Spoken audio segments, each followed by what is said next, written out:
সুপ্রিয় চাকরি প্রত্যাশী ভাই বোন বন্ধুরা সবাইকে শুভেচ্ছা জানাচ্ছি আমাদের আজকের আয়োজনে। সুপ্রিয় দর্শক, আজ আমরা আলোচনা করব স্বাস্থ্য সহকারী নিয়োগ পরীক্ষায় যারা অংশগ্রহণ করতে চাচ্ছেন কিংবা সিভিল সার্জন কার্যালয়ে নিয়োগ পরীক্ষায় যারা অংশগ্রহণ করতে যাচ্ছেন, হতে পারে কম্পিউটার অপারেটর, হতে পারে অফিস সহকারী কিংবা অফিস সহায়ক অথবা ল্যাব অ্যাটেন্ডেন্ট, স্বাস্থ্য সহকারী, যে কোনো জেলা থেকে ভিডিওটা দেখুন না কেন, সকলের জন্য এটি গুরুত্বপূর্ণ একটি ভিডিও। আমরা পর্ব আকারে হাই ভোল্টেজ পর্ব দিচ্ছি। ইতিমধ্যে আমরা 1, 2, 3, 4 চারটা ভিডিও দিয়েছি, চারটা পর্ব দিয়েছি। আপনারা যারা মিস করেছেন অনুরোধ করব পর্বগুলি দেখে আসার জন্য। সুপ্রিয় দর্শক, আগামী 23শে মে ফরিদপুর জেলা সিভিল সার্জন কার্যালয় নিয়োগ পরীক্ষা। এরপরে আমি বলবো যে কামিংসন থাকবে গাজীপুর, তারপর হচ্ছে রাজশাহী, নওগাঁ, নাটোর, বরগুনা, খুলনা।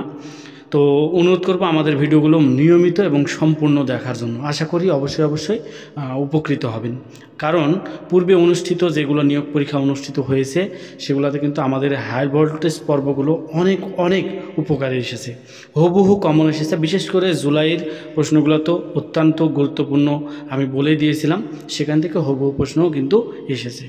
তো চলুন তাহলে শুরু করা যাক। আশা করি মনোযোগ সহকারে সম্পূর্ণ ভিডিওটি দেখবেন। প্রথমে আমরা দেখে নিব বাংলা অংশ। তো বাংলা অংশ বলছে যে রবীন্দ্রনাথ ঠাকুর নোবেল পুরস্কার লাভ করেন কত সালে? অত্যন্ত গুরুত্বপূর্ণ একটি প্রশ্ন। এটি 1913 সালে। এবং বাংলা সাহিত্যের প্রাচীনতম নিদর্শন কোনটি? প্রাচীনতম নিদর্শন হচ্ছে চর্যাপদ। আমার ভাই রক্তে রাঙানো 21শে ফেব্রুয়ারি গানের গীতিকারকে? এটি গীতিকার হবে আব্দুল গাফফার চৌধুরী। সুপ্রিয় দর্শক, লিখিত পরীক্ষার জন্য বানানগুলো খুব মনোযোগ সহকারে দেখবেন। আর অনুরোধ করব, আপনি যদি আমাদের ভিডিওটি নতুন দেখে থাকেন তাহলে অবশ্যই আমাদের চ্যানেলটি সাবস্ক্রাইব করার জন্য, যাতে এই ধরনের ভিডিও প্রকাশ করলে আপনি সহজেই নোটিফিকেশান পেয়ে যান। আমরা প্রতিদিন চেষ্টা করছি প্রতিদিনের অনুষ্ঠিত হওয়া নিয়োগ পরীক্ষার প্রশ্ন সমাধান আপনাদের সামনে তুলে ধরার জন্য, যা আপনার তৃতীয় চতুর্থ অর্থাৎ 11 থেকে 20তম গ্রেডের যে কোনো চাকরি প্রস্তুতিতে অনেক গুরুত্বপূর্ণ ভূমিকা পালন করবে। আর সিভিল সার্জন কার্যালয়ে নিয়োগ পরীক্ষার জন্য এই ভিডিওটি তো অত্যন্ত গুরুত্বপূর্ণ। মনোযোগ সহকারে দেখবেন। দেখে নিই 4 নম্বর প্রশ্ন। বলছে সন্ধি বিচ্ছেদ এই স্বাস্থ্য সহকারী পদের জন্য অত্যন্ত গুরুত্বপূর্ণ একটি টপিকস। অত্যন্ত এটির আমরা যদি সন্ধি বিচ্ছেদ দেখি তাহলে আমরা দেখব যে অতি যোগ অন্ত, এটি হচ্ছে অত্যন্ত। আর গবেষণা, এখানে ইকুয়ালটা মিস্টেক হয়েছে, তো গবেষণা এর সন্ধি বিচ্ছেদ হবে গো যোগ এসোনা। এসোনা বানানটা হবে মধ্যের নয়াকার। বানানগুলো শুদ্ধ রূপে লিখুন, শুদ্ধকরণ করতে হবে, বানান শুদ্ধি যাকে বলি আমরা। এই টপিকসটিও অত্যন্ত গুরুত্বপূর্ণ কম্পিউটার কিংবা ল্যাব অ্যাটেন্ডেন্ট কিংবা অফিস পদের জন্য। তো ভাষণ হচ্ছে মূর্ধন্য হবে, আর সাহিত্য শাসনে তয়ে যুক্ত হবে। এরপরে দেখিনি 6 নম্বর প্রশ্ন, ব্যাসবাক্য সহ সমাস নির্ণয়। তো সিংহাসন এর ব্যাসবাক্য হবে সিংহ চিহ্নিত আসন। এটি সমাস হবে কর্মধারয় সমাস। আর 6 নম্বর শতাব্দী। তো শত অব্দের সমাহার অত্যন্ত গুরুত্বপূর্ণ একটি প্রশ্ন, অনেক পরীক্ষায় এসেছে, বিশেষ করে সিভিল সার্জন কার্যালয় নিয়োগ পরীক্ষার জন্য অত্যন্ত গুরুত্বপূর্ণ। তো দ্বিগু সমাস এটি। আর নীলকণ্ঠ যার, এটি যার তার থাকলে আমি আগেই বলেছি যে বহুব্রীহি সমাস। সুপ্রিয় দর্শক, আপনারা যদি আমাদের ভিডিওগুলো নিয়মিত দেখেন, আশা করি সমাস এতটা কঠিন টপিকস নয়। আর ঘুরে ফিরে কিছু প্রশ্নই আসে আপনাদের লিখিত পরীক্ষার জন্য, আমরা কিন্তু সেই প্রশ্নগুলো নিয়েই, অর্থাৎ বিগত সালে বারবার আসা নিয়োগ পরীক্ষার প্রশ্নগুলো নিয়েই কিন্তু এই হাই ভোল্টেজ পর্ব দেওয়া হয়। তো এরপরে দেখে নিই 7 নম্বর প্রশ্ন, কারক ও বিভক্তি। এটিও মোটামুটি গুরুত্বপূর্ণ, অনেক পরীক্ষায় দেখা যায় যে কারক বিভক্তি পিছু ছাড়ে না। তাই অনুরোধ করব যে সিভিল সার্জন কার্যালয় নিয়োগ পরীক্ষায় যারা অংশগ্রহণ করতে চাচ্ছেন তারা অবশ্যই সম্পূর্ণ ভিডিওটি দেখুন। আমাদের প্রত্যেকটি প্রশ্ন কিন্তু অত্যন্ত গুরুত্বপূর্ণ। তো কারক বিভক্তির প্রশ্ন আছে এখানে, যে সজীব ফুটবল খেলে। তো এখানে সজীব ফুটবল খেলে, আসলে কে ফুটবল খেলছে? সজীব নিজে ফুটবল খেলছে, তাই না? তাহলে এখানে অবশ্যই যেহেতু সজীব নিজে ফুটবল খেলছে, এই জন্য এটি কর্তৃকারক, কর্তা হচ্ছে উপস্থিত এখানে। হ্যাঁ, আর ডাক্তার ডাকো, এখানে কিন্তু কর্তা উপস্থিত নাই। ডাক্তার ডাকো, কে ডাকবে? ডাক্তার আমি আপনি যে কেউ কিন্তু ডাকতে পারে। তো ডাক্তার ডাকো, এখানে যেহেতু কর্তা উপস্থিত নাই, এজন্য আমি বলবো যে এটা কর্মকারকের শূন্য বিভক্তি।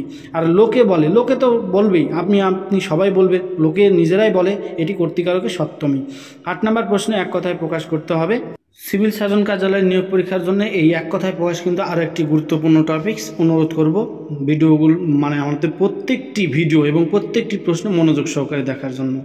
বলছে অতি শীত নয়, অতি উষ্ণ নয়, এটি নাতিশীতোষ্ণ। অকালে পেকেছে যে অকালপক্ষ। আর কবর নাটকটি রচয়িতা মনের চৌধুরী, এটি কিন্তু সাহিত্য থেকে আসা। এরপর আমরা দেখিনি সাধারণ জ্ঞান। সাধারণ জ্ঞানে 10 নম্বর প্রশ্ন বলছে 36শে জুলাই বলতে কোন তারিখ বোঝানো হয়েছে। সুপ্রিয় দর্শক, এই জুলাই আন্দোলন থেকে এই প্রশ্নটি অত্যন্ত গুরুত্বপূর্ণ, বিশেষ করে সিভিল সার্জন কার্যালয়ে আপনার ফরিদপুর থেকে যারা দেখছেন এবং রাজশাহী, খুলনা, বগুড়া, তারপর হচ্ছে গাজীপুর আর ঝিনাইদহ, আপনারা অবশ্যই প্রশ্নগুলো মনোযোগ সহকারে দেখুন। তো 36শে জুলাই বলতে 5ই আগস্টকে বোঝানো হয়। আর স্বাস্থ্য বলতে কি বোঝায়, এটি একটি পদ রিলেটেড, স্বাস্থ্য সহকারী যারা নিয়োগ পরীক্ষা অংশগ্রহণ করতে চাচ্ছেন সিভিল সার্জনের কার্যালয়, তো তাদের জন্য এই রিলেটেড কিছু প্রশ্ন আসে, আপনারা জানেন। তো সেখানে স্বাস্থ্য বলতে বোঝায় হচ্ছে শারীরিক, মানসিক এবং সামাজিকভাবে পূর্ণ সুস্থ অবস্থায় হলো স্বাস্থ্য। 12 নম্বর প্রশ্ন বলছে কোন দেশ বাংলা ভাষাকে তাদের অন্যতম রাষ্ট্রভাষা হিসেবে স্বীকৃতি দিয়েছে। সুপ্রিয় দর্শক, এখানে সিয়েরা লিওন বাংলা ভাষাকে তাদের অন্যতম রাষ্ট্রভাষা হিসেবে স্বীকৃতি দিয়েছে। এটি আন্তর্জাতিক পর্যায়ের একটি গুরুত্বপূর্ণ প্রশ্ন, এই 12 নম্বর প্রশ্ন। আপনারা জানেন আপনাদের নিয়োগ পরীক্ষায়, সিভিল সার্জন কার্যালয়ের নিয়োগ পরীক্ষায় আন্তর্জাতিক, বাংলাদেশ এবং বাংলাদেশের মুক্তিযুদ্ধ এখনও প্রশ্ন আসে এবং আসবে, কেননা আমরা কিন্তু বিসিএসের সিলেবাসটা দেখলাম, 47তম বিসিএস প্রিলিজের সিলেবাসটা দিয়েছে, সেখানে একমাত্র কয়েকটি টপিকস বাদ দেওয়া হয়েছে, বাকি কিন্তু মুক্তিযুদ্ধ, ভাষা আন্দোলন এগুলো কিন্তু আছে। তাই অনুরোধ করব মুক্তিযুদ্ধ সম্বন্ধে অবশ্যই আপনি জেনে যাবেন। আর এই সিভিল সার্জন কার্যালয় বলুন বা ডিসি অফিস বলুন, আপনাদের জেলা সম্বন্ধে অবশ্যই তথ্য জেনে যাবেন, কারণ জেলার তথ্যগুলো কিন্তু অনেক সময় পরীক্ষায় এসে থাকে, যেটা আমরা দিতে পারি না। সুপ্রিয় দর্শক, 13 নম্বর প্রশ্ন বলছে ওআইসি এর পূর্ণরূপ কি। ওআইসি পূর্ণরূপ হচ্ছে অর্গানাইজেশন অফ ইসলামিক কোঅপারেশন। সুপ্রিয় দর্শক, বানান মনোযোগ সহকারে দেখুন, আপনাদের কিন্তু লিখিত পরীক্ষায় বানানগুলো ভুল হয়। 14 নম্বর প্রশ্ন বলছে এমআর টিকা কত মাসে দেওয়া হয়, একটি রিলেটেড প্রশ্ন, স্বাস্থ্য রিলেটেড। তো প্রথম ডোজ 9 মাসে এবং দ্বিতীয় ডোজ 15 মাসে। ঢাকা মুক্তিযুদ্ধকালে কত নম্বর সেক্টরে অধীন ছিল, এটি 2 নম্বর সেক্টরের অধীন ছিল, কারণ ঢাকাকে আবার অনেকেই মনে করেন 1 নম্বর, আসলে আগে ছিল কিন্তু পুরো ঢাকাটা ছিল না, 1 নম্বর ছিল চট্টগ্রাম। আর 16 নম্বর প্রশ্ন বলছে অন্তর্বর্তী সরকারের প্রধান উপদেষ্টা কার্যালয় ও বাসভবন কোনটি, মানে বাসভবনের নাম কি, সেটা হচ্ছে রাষ্ট্রীয় অতিথি ভবন, যমুনা, মিন্টো রোড, ঢাকা। সুপ্রিয় দর্শক, অত্যন্ত গুরুত্বপূর্ণ একটি প্রশ্ন ছিল এটি। এরপরে দেখে নিই 17 নম্বর প্রশ্ন, কোন মশার কামড়ে ডেঙ্গু রোগ হয়, এটি এডিস মশার কারণে ডেঙ্গু রোগ হয়। অত্যন্ত গুরুত্বপূর্ণ, সিভিল সার্জন কার্যালয় নিয়োগ পরীক্ষার প্রশ্নের জন্য এটি অত্যন্ত গুরুত্বপূর্ণ বলবো আমি। এরপর 18 নম্বর প্রশ্ন, ফিলিস্তিনের গাজা ভূখণ্ডে স্বাধীনতাকামী সংগঠনের নাম কি। সাম্প্রতিক প্রশ্নের মধ্যে থেকে এই প্রশ্নটি অত্যন্ত গুরুত্বপূর্ণ, অনুরোধ করব মনোযোগ সহকারে সম্পূর্ণ ভিডিও দেখুন। ঠিক এরকম প্রশ্ন নিয়ে আমরা কিন্তু হাই ভোল্টেজ পর্ব সাজিয়ে থাকি। আর এটির উত্তর হবে ফিলিস্তিনি গাজা ভূখণ্ডে স্বাধীনতাকামী সংগঠনের নাম হচ্ছে হামাস। 19 নম্বর প্রশ্ন, দুটি গ্রিন হাউস গ্যাসের নাম লিখুন, কার্বন ডাইঅক্সাইড আর হচ্ছে নাইট্রাস অক্সাইড। 20 নম্বর প্রশ্ন বলছে মানবদেহে অক্সিজেনের পরিবহন করে কোন রক্তকণিকা, এটি হচ্ছে লোহিত রক্তকণিকা। সুপ্রিয় দর্শক, আপনি যদি আমাদের ভিডিওটি নতুন দেখে থাকেন তাহলে অবশ্যই আমাদের চ্যানেলটি সাবস্ক্রাইব করুন এবং পাশে থাকা বেল আইকনটি ক্লিক করে রাখুন, যাতে এই ধরনের ভিডিও প্রকাশ করলে আপনি সহজেই নোটিফিকেশন পেয়ে যান। আর হ্যাঁ, ইতিমধ্যে যারা আমাদের চ্যানেলটি সাবস্ক্রাইব করেছেন তাদেরকে অসংখ্য ধন্যবাদ। সুপ্রিয় দর্শক, দেখে নিই 21 নম্বর প্রশ্ন। 21 নম্বর প্রশ্ন ইংরেজি অংশ বলছে যে ফিল ইন দ্য গ্যাপস, মানে আপনাকে কিন্তু এখানে আর্টিকেলও দিতে হতে পারে, তারপরে প্রিপোজিশন দিতে হতে পারে, কিংবা উপযুক্ত শব্দ দিয়ে আর কি এই গ্যাপগুলো পূরণ করতে হবে। তো এ নম্বর প্রশ্ন, আই মিট মাই কাজিন, তো এখানে ড্যাশ 5 PM, তো এটা সঠিক উত্তর হবে অ্যাট 5 PM, অর্থাৎ I meet my cousin at 5 PM। B number প্রশ্ন, I saw dash 1 yet man yesterday, তো ইয়েস্টারডে এবং শ দেখে বোঝা যাচ্ছে এটি পাস্টের, কিন্তু এখানে এন হবে না, কারণ ভাওয়েল ও থাকা সত্ত্বেও ইউ বা ওয়ার মতন উচ্চারণ হলে কনসোনেন্ট এ হয়, তাই না। এখানে A1 ইয়েট ম্যান ইয়েস্টারডে হবে। হি ডিভাইডেড দ্য মানি, এখানে বিটুইন দ্য 2 চিলড্রেন হবে। আর 22 নম্বর প্রশ্ন বলছে যে কোন শব্দটি সিঙ্গুলার, তো সিঙ্গুলার হচ্ছে অপশন দেখে নেবেন। এরপর আমরা দেখে নিই 23 নম্বর প্রশ্ন। 23 নম্বর প্রশ্ন বলছে যে ভয়েস অত্যন্ত একটু কঠিন, মানে চ্যাপ্টার বলবো আপনাদের এই পরীক্ষার জন্য, নিয়োগ পরীক্ষায় যেগুলো আসে। তারপরে আমি অনুরোধ করবো আমাদের ভিডিওগুলো নিয়মিত দেখুন, কারণ আমরা হাই ভোল্টেজ পর্বে তো অত্যন্ত গুরুত্বপূর্ণ প্রশ্নগুলো নিয়ে আসি, যেখান থেকে হুবহু প্রশ্ন কমন আসে। সুপ্রিয় দর্শক, এখানে এ নাম্বার প্রশ্ন যে must write down the easy by this morning. এখানে ভয়েসটা হবে এরকম যে the easy must be written by this morning by you. আর বি নাম্বার প্রশ্ন হানি টেস্টি সুইট, অত্যন্ত গুরুত্বপূর্ণ একটি প্রশ্ন, অনেক পরীক্ষায় এসেছে। আর সিভিল সার্জন কার্যালয়ের নিয়োগ পরীক্ষা এটি অত্যন্ত গুরুত্বপূর্ণ। আমি বলবো হানি is sweet when it is tasted. 24 নম্বর প্রশ্ন change the sentence into indirect speech. Narration খুব কম আসে কিন্তু তারপরে অনেক পরীক্ষায় এসেছে। যেমন এখানে mother said listen to your, এই প্রশ্নটা কিন্তু অনেক পরীক্ষায় এসেছে। যদিও আমি বলবো যে দেখার প্রয়োজন নাই বলবো না, আপনারা দেখে নিন কেমন। এরপরে দেখে নিই 25 নম্বর প্রশ্ন অ্যাবিলিটি এর ইয়ে হচ্ছে ভার্ব ফর্ম কী হবে? ভার্ব ফর্ম হবে ইনাবেল। সুপ্রিয় দর্শক, অ্যাবিলিটি বানানটা টাইপিং মিস্টেক আছে। আর 26 নম্বর প্রশ্ন বলছে যে দুইটি ইংরেজি মহাকাব্যের নাম লিখুন। একটি ইংরেজি সাহিত্য থেকে প্রশ্ন। তো প্যারাডাইস লস্ট আপনারা লিখতে পারেন, সেই সাথে দ্য ফেয়ার কুইন এটাও লিখতে পারেন। তবে আমি বলবো যে আপনারা আপনাদের মতন লিখবেন, কারণ এতে আপনার জ্ঞান গরিমা অবশ্যই বাড়বে। হ্যাঁ, তারপরে আমরা তো দিয়ে দিয়েছি এখান থেকে, আপনারা এইগুলোও দিতে পারেন। প্যারাডাইস লস্ট কিন্তু অত্যন্ত মানে আলোচিত একটা মহাকাব্য। হ্যাঁ, এরপর হচ্ছে নৌ এর নাউন ফর্ম নলেজ হবে। আর বঙ্গানুবাদ করতে বলেছে the boy was between black and blue, ছেলেটিকে বেদম প্রহার করা হয়েছিল। It has been drizzling since morning, সকাল থেকে গুড়ি গুড়ি বৃষ্টি হচ্ছে। ড্রিজলিং, হ্যাঁ, গুড়ি গুড়ি।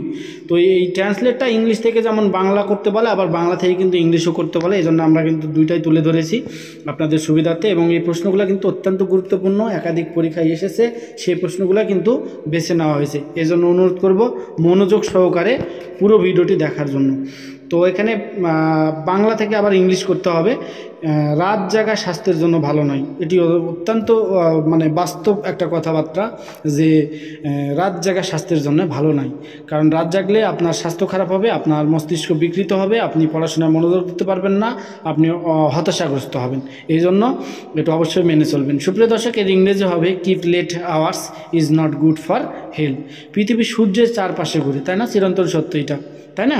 তো এটা present indefinite tense, the earth moves round the sun. আর গ নম্বর প্রশ্ন বলছে যে বাংলাদেশ 1971 সালে স্বাধীনতা লাভ করে, এটির বাংলা অনুবাদ কী হতে পারে, ইংরেজি ট্রান্সলেট কী হবে? তো এখানে আপনি লিখতে পারেন বাংলাদেশ বিকাম ইন্ডিপেন্ডেন্ট ইন 1971। সুপ্রিয় দর্শক, অসংখ্য প্রশ্নের মধ্যে আমরা কিন্তু প্রশ্ন বেছে নিই, আর সেই প্রশ্নগুলো একাধিক পরীক্ষায় আসে এবং গুরুত্বপূর্ণ প্রশ্নগুলো বেছে নেওয়া হয়। তাই অনুরোধ করব পুরো ভিডিওটি মনোযোগ সহকারে দেখুন। এবার আমরা দেখে নিই ম্যাথের অংশ। ম্যাথের অংশে আপনারা রিকোয়েস্ট করেছিলেন যে ম্যাথগুলো যেন আমরা করে দিই, তো ধৈর্য ধরে মনোযোগ সহকারে দেখবেন। আমরা প্রত্যেকটি ম্যাথ করে দেওয়ার চেষ্টা করছি। আর ম্যাথ অবশ্যই আপনি প্র্যাকটিস করবেন, কারণ বাংলা ইংরেজি যেরকম হচ্ছে আপনি মুখস্থের বিষয় থাকে, ম্যাথ কিন্তু এরকমটা না, ম্যাথ আপনাকে প্র্যাকটিস করতে হবে। তো 30 নম্বর প্রশ্ন বলছে যে 100 টাকায় 10টি ডিম কিনে একই টাকায় 4টি ডিম বিক্রয় করলে শতকরা লাভ কত হবে? শতকরা লাভ বের করতে বলেছে। চলুন তাহলে ম্যাথটা করি। একটি ডিমের ক্রয় মূল্য কত? 10 টাকা। আবার একটি ডিমের বিক্রয় মূল্য 100/4 টাকা, তাহলে আমাদের এখানে 25 টাকা আসবে বিক্রয় মূল্য। তা প্রতিটি ডিমের ক্ষেত্রে 10 টাকায় ক্রয় করে 25 টাকায় বিক্রি করলে লাভ হবে কত টাকা করে? 15 টাকা করে, তাই না? তাহলে 1 টাকায় বিক্রয় করলে লাভ হয় কত টাকা? তাহলে 15/10 আমাদের এখানে আসবে 1.5। আর 100 টাকায় বিক্রয় করলে লাভ হয় এত, গুণ করলেই 150 টাকা হবে। সুপ্রিয় দর্শক, এটি শতকরা সঠিক উত্তর। এরপর আমরা দেখে নিই 31 নম্বর প্রশ্ন যে 5 জন তাঁত শ্রমিক 5 দিনে 5টি কাপড় বানাতে পারে। প্রশ্নটি বুঝবেন, 5 জন তাঁত শ্রমিক মানে 5 জন শ্রমিক 5 দিনে সময় দেওয়া আছে এবং 5টি কাপড় কাজের পরিমাণ দেওয়া আছে, বোনাতে পারে। একই ধরনের 60টি কাপড় বোনাতে 7 জন শ্রমিকের কত দিন লাগবে? চলুন তাহলে আমরা দেখে নিই সমাধানে। 5 জন শ্রমিকের 5টি কাপড় বোনাতে লাগে কত দিন? 5 দিন। তাহলে একজন শ্রমিকের একটি কাপড় বোনাতে লাগবে কত? 5 গুণিত 5/5, তাই না? তাহলে 7 জন শ্রমিকের 60টি কাপড় বোনাতে কত লাগবে? আমাদের এখানে 5 গুণন 5 গুণন 7, এই যে 7 এটি ওর সাথে ইয়ে করে দিব। আর বাই নিচে ছিল 5, তাই না? 5-এর সাথে আমরা 7 গুণ করি। এখন কাটাকাটি যদি আমরা করি, কাটাকাটি করলে উত্তর আসবে 5 দিন। সুপ্রিয় দর্শক, এটি হচ্ছে সঠিক উত্তর। এরপরে দেখে নিই পরবর্তী প্রশ্ন বলছে যে 32 নম্বর প্রশ্ন। এটি ম্যাথের বীজগণিতের একটি অঙ্ক। এখানে মান দেওয়া আছে x minus y square equal 14 এবং এক্স ওয়াই এর মান দেওয়া আছে 2 হলে। তো ম্যাথটি আমরা দেখে নিই। আমরা জানি x plus y, x plus y অর্থাৎ এটা আমরা স্কোয়ার যদি করি তাহলে x minus y square plus 2x y অর্থাৎ 2ab যেটা, হ্যাঁ। তাহলে আমরা এখন মান বসায় দিই। এক্স মাইনাস ওয়াই এর স্কোয়ারের মান হচ্ছে 14, আর এখানে 2 তো থাকছে, সাথে গুণিত কী হবে, এক্স ওয়াইয়ের মান 2 হবে। এটা ক্যালকুলেশন করলে উত্তর চলে আসবে। সুপ্রিয় দর্শক, এরপর আমরা দেখে নিই 33 নম্বর প্রশ্ন। একটা আয়তাকার ঘরের প্রস্থ তার দৈর্ঘ্যের 2/3 অংশ এবং ঘরটির পরিসীমা দেওয়া আছে 40 মিটার, তাহলে তার ক্ষেত্রফল কত? চলুন তাহলে সমাধান দেখে নিই। আমরা জানি আয়তক্ষেত্রে পরিসীমা সূত্র কি? পরিসীমা সূত্র হচ্ছে 2 গুণিত দৈর্ঘ্য গুণ প্রস্থ, মানে দৈর্ঘ্য যোগ প্রস্থ। তার এই জায়গায় এখানে যোগ চিহ্নটা হবে, তাহলে আমাদের এখানে ক্ষেত্রফল বের হবে। তো একটা আয়তাকার ঘরের প্রস্থ তার দৈর্ঘ্য 2/3 দৈর্ঘ্য ধরতে হবে 1 এবং প্রস্থ হবে 2 ক, মানে প্রথমে ক হবে, দৈর্ঘ্য হবে, আর 1 ক যেটা বা শুধু ক, আর প্রস্থ হবে 2 ক।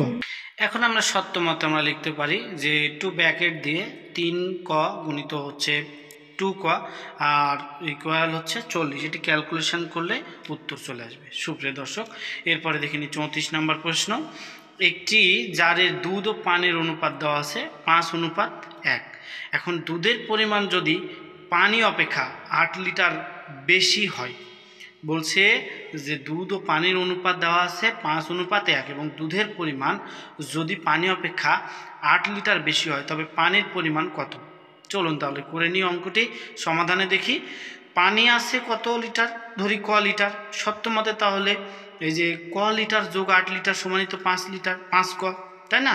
তাহলে এই ক্যালকুলেশন আমরা করি 5 ক, তাহলে 4 ক আমরা লিখতে পারি এবং এই পারে হচ্ছে 8। কেন লিখবো 4 ক?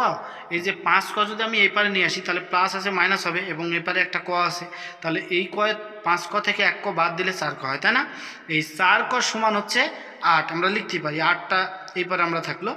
আর এইবারে আমরা যেহেতু ক এর মান আমরা বের করব, তাহলে 4 ভাগ হচ্ছে 8, এই তো 2।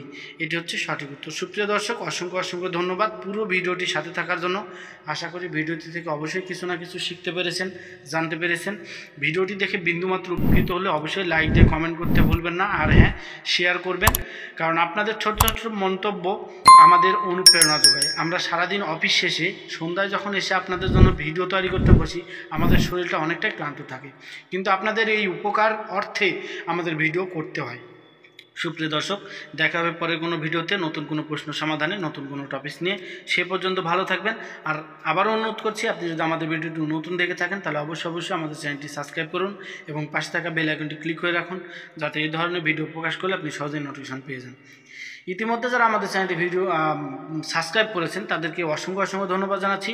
সাথে থাকবেন, দেখা হবে পরের ভিডিওতে। ধন্যবাদ।